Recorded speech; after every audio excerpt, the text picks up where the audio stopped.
again, everyone. Welcome to Calimesa Insider. I'm Will Coble, City Manager for the City of Calimesa. And today I want to talk about staffing levels and what those impacts are to our service level in the community, in response to some things that we hear in our travels and, feedback that we get. So I do want to address a couple of things that maybe people aren't aware of, or I just want to get, another piece of the pie, another piece of the puzzle out there for people to understand. But before we get into that, I just want to recap a couple of things. Last Friday, we had our National Night Out. We participated with other past area cities at Noble Creek Park, and I was not able to attend, unfortunately. Some family things came up that I had to attend to. So, but we did have staff there, and they did an awesome job like they always do, representing our city. And it was a great turnout from what I understand. It was warm out, obviously, but people got through it, and it was a great event for the community. So if you were able to join us out there, thank you for that. If not, we'll probably be there again next year. And we do have another event. If you are listening to this before, if you listen to this right as it comes out, hopefully you'll hear this beforehand if you didn't know about it already. So we'll get into that in a moment. But before we get to that, the City Council met this past Monday, as they usually do on the first and third Mondays of the month. Among the things that happened, we got updates from our Fire and Sheriff's Department. Captain Northrup of the Riverside County Sheriff's Department reported that deputies conducted a quality of life operation on July 11th. So the Calimesa Pop Officer, Michael Hinkle, and the Crime Suppression Unit took the place in this operation. They did 10 traffic stops. They had made contact with 8 unhoused subjects that all relocated, and 2 actually accepted resources for housing and assistance. Several arrests were also made related to warrants, and one was related to a drug charge. So, I think that's one of the things we're going to talk about in the episode today is we always hear that we don't do anything, we're completely reactionary, and the facts and the data just don't play that out. And this is an example of how we're doing proactive policing in the city. The fire chief Tim O'Connell, answered questions about homeowners insurance and concerns from the community about what the city can do to improve the situation. And this is actually a subject that I want to talk about with the chief on a future episode, where we've talked a lot about community risk reduction. And so I want to bring that up as a topic of conversation. So I'm going to have the chief on to talk about that in a future episode, probably coming soon, especially since we get more and more into fire season. There are some things that the city can do, but those are limited. There's a lot of things that, insurance is regulated at the state level. So I think that's something that has to be considered. So just keep those in mind. On the consent calendar, the City Council approved our annual wildland protection agreement with CAL FIRE for protection against wildfires near the city's border at a cost of about $150,000. And it's akin to an insurance policy. So basically what that means is that the half-a-mile border between us and state wildland protection areas, they will provide services and they will provide fire protection in the event of a wildfire in those areas. So, and then we don't have to pay anything extra. So the $150,000 is upfront. And so whatever resources they have to bring in, whether it's the tankers, the big tankers, all those kind of things, personnel, hand crews, all those things, those will be provided to the city in the event of a wildfire within, in the what we call the wildland urban interface area. Council directed staff to bring forward an ordinance to consider an adjustment to the city council compensation, as this has not been adjusted since the city's incorporation in 1990. So currently the city council gets paid $300 per month. They don't receive any other benefits, no health care, no CalPERS, nothing like that, no vehicle benefits, anything like that. They just get their $300 a month, but they do get reimbursed for actual costs they incur associated with city business. So if they go to regional meetings, they get reimbursed for mileage, or they can use a city car in some cases. If they go to a conference or training, things like that. So things that they pay for out of pocket, and each council member has a budget that they have to follow. And that is actually reported on a monthly basis. So every month on the consent calendar, there is a report on how much each council member has been reimbursed. So if you want to know that information, it's available every month on the council agenda. And so, as I was speaking about earlier, tonight we are having our movie Under the Stars at Summerlin Park. The movie will be Disney Pixar Cars. The event starts at 7 p.m. with food vendors, free popcorn, and a fun zone. And the movie will begin at sundown. So try to get there early, get your spot, go enjoy some of our food vendors there, come get some free popcorn from the city booth, and then we'll be watching the movie right as the sun goes down. Again, a special thanks to Supervisor Ixching Gutierrez for sponsoring the event and the Beaumont Cherry Valley Recreation and Park District for doing the heavy lifting to put the event together. We appreciate all of their efforts. So now on to the main topic of the day. One of the things that we hear from our residents is that they want more services. And I don't think that there's very many cities out there where the public is telling them that they're doing too much. Maybe some cities get more complaints than others, but bottom line is that there are a lot of people out there, and like I said, it's probably common in all cities that we want more. We want more police. We want more parks. We want more roads fixed. All things I get. All things I understand. And really, the one that we get the most, I think, besides roads, I think roads is probably actually number one. In terms of operating stuff, the common thing we hear is that, and there's a few people that have that are in the community, I think actually former community members now, that have really kind of sparked the fire on this one, no pun intended, on police coverage. And they go back to how our contract with the Riverside County Sheriff is structured. So they think that we don't have adequate coverage. And I think that many people don't understand how the contract actually works in practice.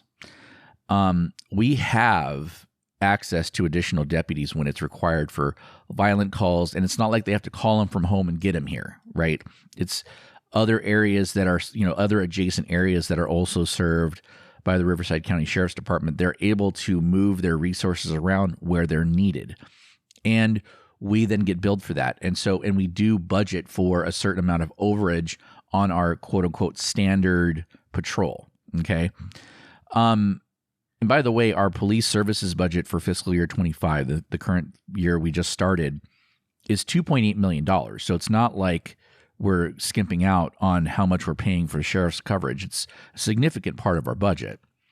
Now, we've heard that because our contract levels that the sheriff's department provides it leads to our sheriff's department being reactionary.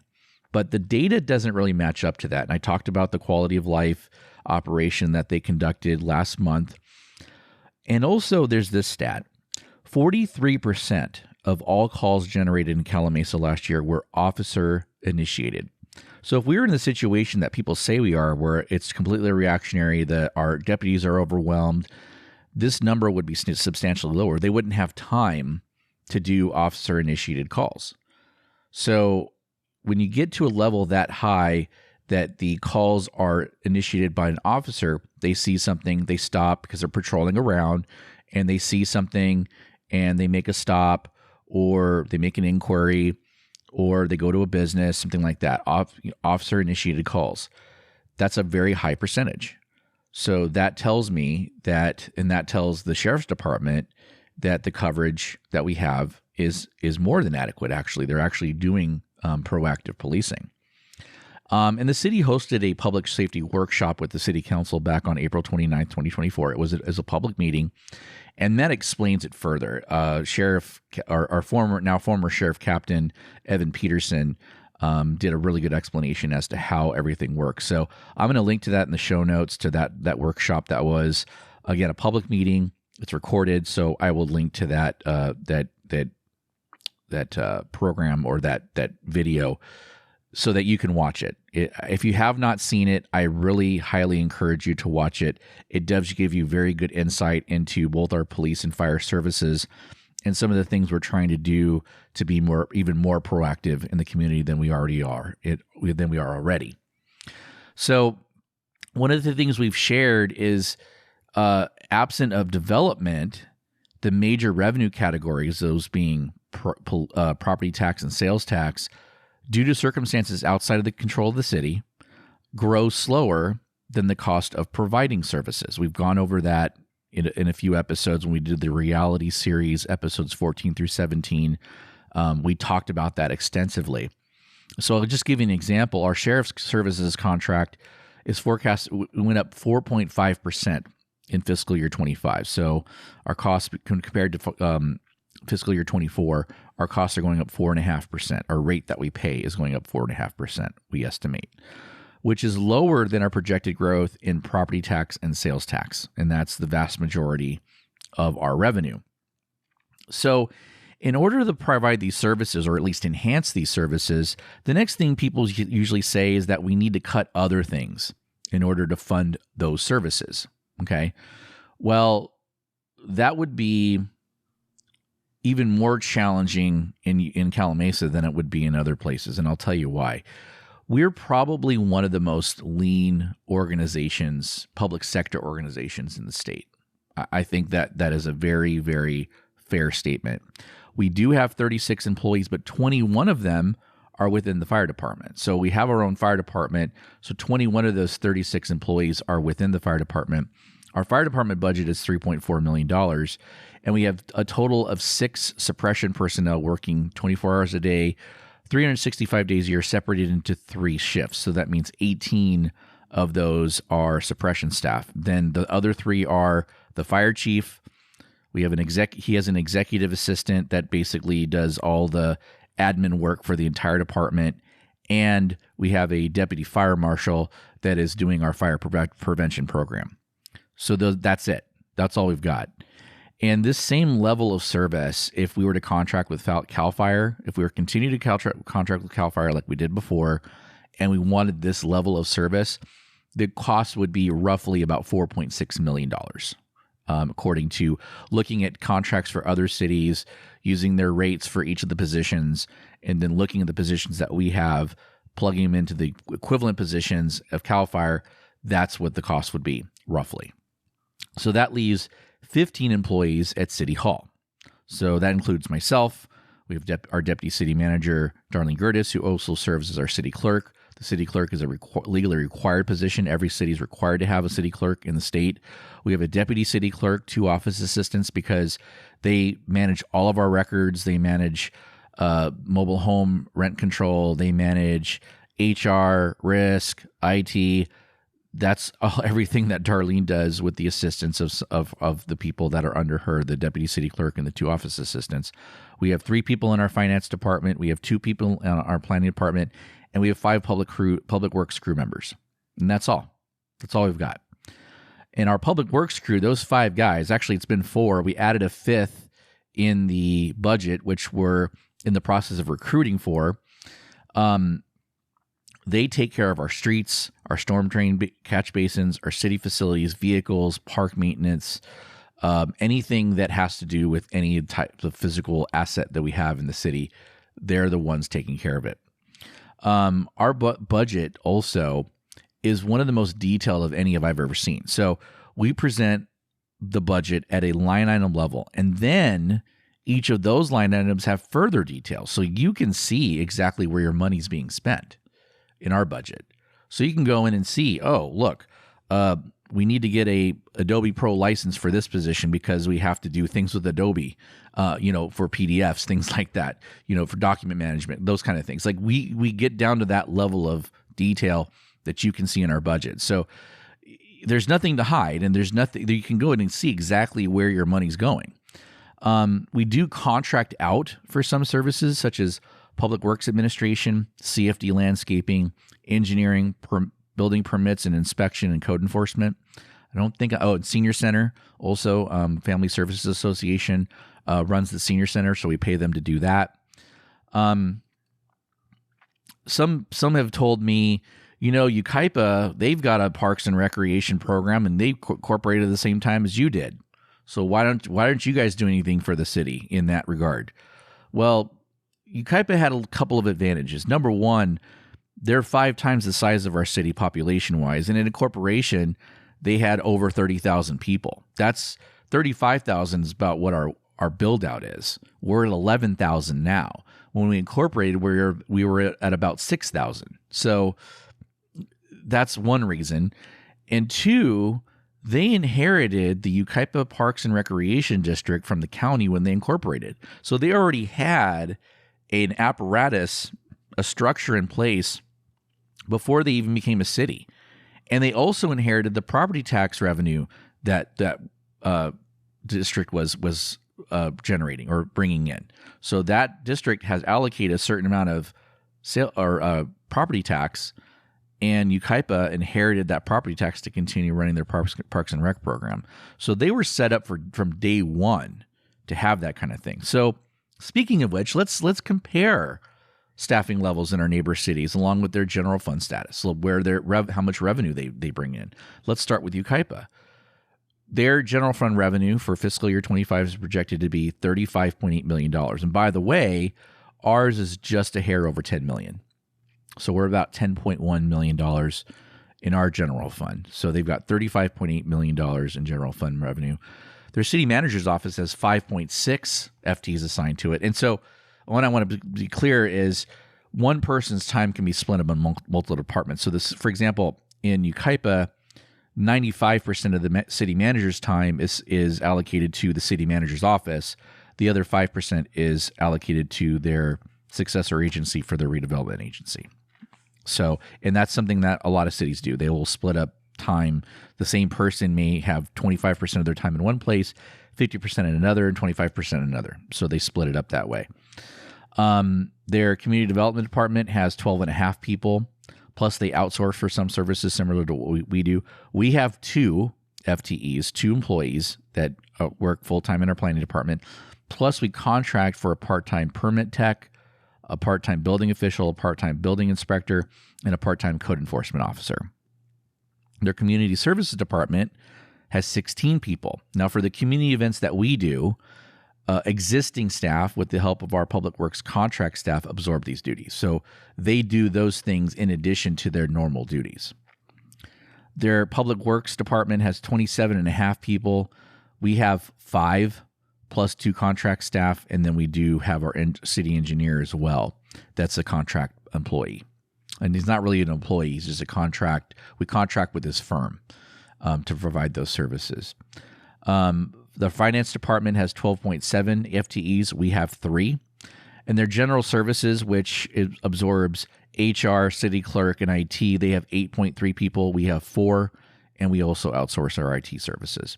So in total, Yucaipa has 85 full-time employees, plus a budget of $2.4 million for part-time and contract staff. So on top of those 85, they also have an additional $2.4 million that they use for part-time and contract staff. So this does not conclude police and fire, obviously, because they outsource both of those.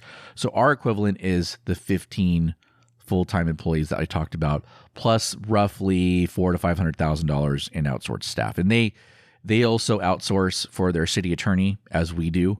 So our city attorney does serve as a city attorney for other cities, not anywhere in the region, but he does serve, I believe, 1 or 2 other cities besides us as the city attorney.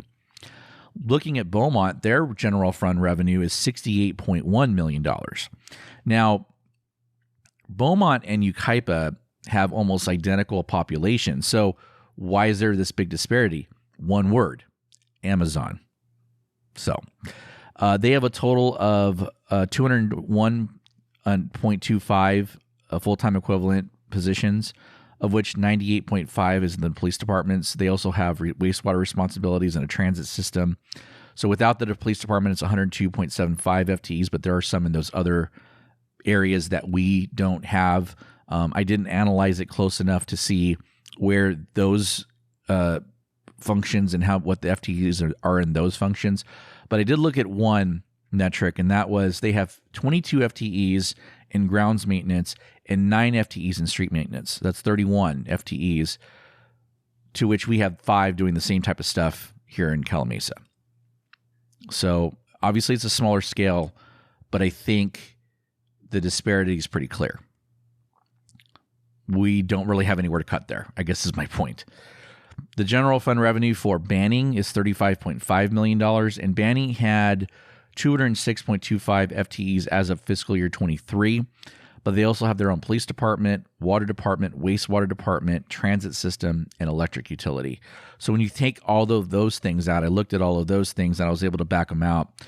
It gets down to 93.75 FTEs.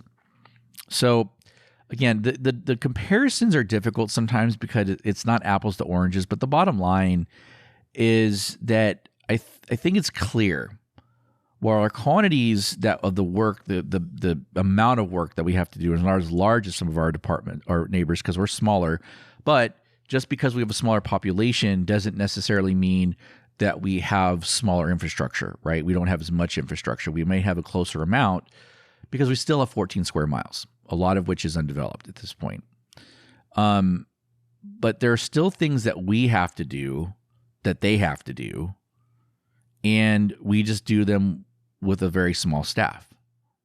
And again, and I recognize that as we grow and our revenue grows, we will grow with it. But I think that people need to have some expectation about, okay, you look at our budget, there's not a lot of fluff. You can actually look at the budget yourself and see exactly what we're spending our money on, because we do show so much detail. And I think it's really worth a look at what we do. As a matter of fact, what I will do is I will put a link directly to our budget, which is available on our website, but I'll put a link to it directly in the show notes for this episode, so you can take a look at it yourself. And I really think it's important to look at that, because when you look at our margin, the margin's still there. We still have a balanced budget, but that margin is not big. It's certainly not big enough to absorb the service levels that people think we should be providing, because we're just not that big. But the bottom line is, obviously that means we don't have an expense problem. We run very lean. Our incorporation, when you incorporate a city, you have to go through LAFCO and you have to do a fiscal analysis. And they knew that the growth that was projected for our area, mostly driven by Oak Valley, but the other areas that were undeveloped but were slated to be developed, they knew that the only way our long-term fiscal health could be sustained is with those developments. That is why Norton Younglove, who was the county supervisor for our area at the time, and who our senior center is named after, he pushed to make sure that the Oak Valley specific plan was included in the city's boundaries, the one that the county had approved, because they knew that additional revenue was going to be needed to scale out the services at a point where we could be self-sustaining. If you don't have enough of a tax base, there's certain overhead that just is too overwhelming to be able to sustain a service level. As you grow, you can take advantage of economies of scale on a lot of different things that you do. And we're starting to get there, but we're not quite there yet. Really, that started with the development. I've talked about this before. It started with the development of Singleton Heights, JP Ranch, Summerwin Ranch. Those three things really made a big difference in terms of our growth and our development and our ability to really start actually providing real services. We were very shoestring for the majority of our existence, and we were going to continue to be. But we could get to that point again if development stalls long enough, because we're going to run into the problems that I've talked about before in previous episodes, where our revenue is just not going to keep up with the cost of providing these services. They're just not. It's impossible, because 2% inflation long term is not going to happen, right? And that's what your property tax grows at, and that's the biggest part of our revenue base. And if we don't have development and we don't have growth, our sales tax base is not going to grow. It just isn't. You're not going to get a big box to all of a sudden come to a place that's not adding rooftops, that's not adding development. They won't be able to make enough money to sustain their business here. So the only way you can do that is to have enough customers for them to justify bringing their business here. And that's the point, right? So with that, we're going to go ahead and wrap up the show. Again, I know we sound like a broken record, but that's what this podcast is all about, providing the full context of our city, because I think people make broad assumptions. They like there's no difference between us and, I don't know, say Rancho Cucamonga or other big cities. Those cities do these things. Why can't you? Why Yucaipa does these things? Why can't you? And there are reasons we are not doing those things yet. It doesn't mean they don't want to. It means that we don't have the tax base to provide them yet. And staff is anticipating what moves we need to make as we grow, where we need to grow, where and when we need to add sheriff's deputies, where and when we need to add fire services, where and when we can actually be able to start a full-blown Parks and Recreation department. All of those things we are looking at, we're forecasting out, and we're looking at, okay, when this development gets to this phase, we'll be able to do X. And when it gets to this phase, we'll be able to do Y. Because we can anticipate how much revenue is going to bring in, and the cost escalations that go along with existing services, we can anticipate those things. So, in the meantime, this is why we lean on our regional partners to team with us and help provide staff for events and supplement our efforts, like we're doing with Beaumont Cherry Valley Parks and Recreation Park District tonight at Summerwind Park at 7 p.m. for Movies Under the Stars. That's one example of that.